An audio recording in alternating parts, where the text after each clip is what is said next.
Good afternoon সবাইকে। সপ্তাহের প্রথম দিন সোমবারে সোজা চলে গিয়েছিলাম মহাদেবের মন্দিরে একটু পুজো দিতে।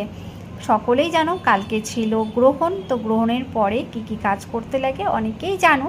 তো সেই হিসাবে আজকে সকাল থেকে কিন্তু আমি একদম অ্যাক্টিভ থাকতে পারিনি, কাউকে ভালোবাসা দিতে পারিনি। অবশ্যই এখন আমি ফ্রি আছি, তো এখন আমি সবাইকে ভালোবাসা দিব। দেখো মহাদেবের মন্দিরে চলে গিয়েছিলাম সকালে, তো পুজো দিয়ে দিচ্ছি। আর আমার ভীষণ ভালো লাগে এই মন্দিরে আসতে।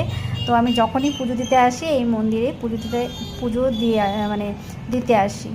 আর অনেকেই যারা শিলিগুড়িতে থাকো তারা সকলেই জানো এই মন্দিরটা কোথায়।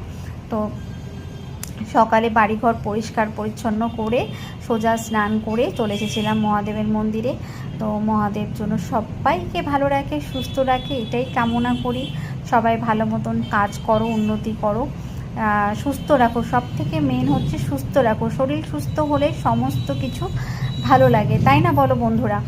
তো এই যে পুজো দিচ্ছি। আর আজকে একটু ভিড় কম ছিল, আমার ভীষণ ভালো লেগেছে, কারণ নতবা না ভালো মতন পুজো দেওয়াই যায় না।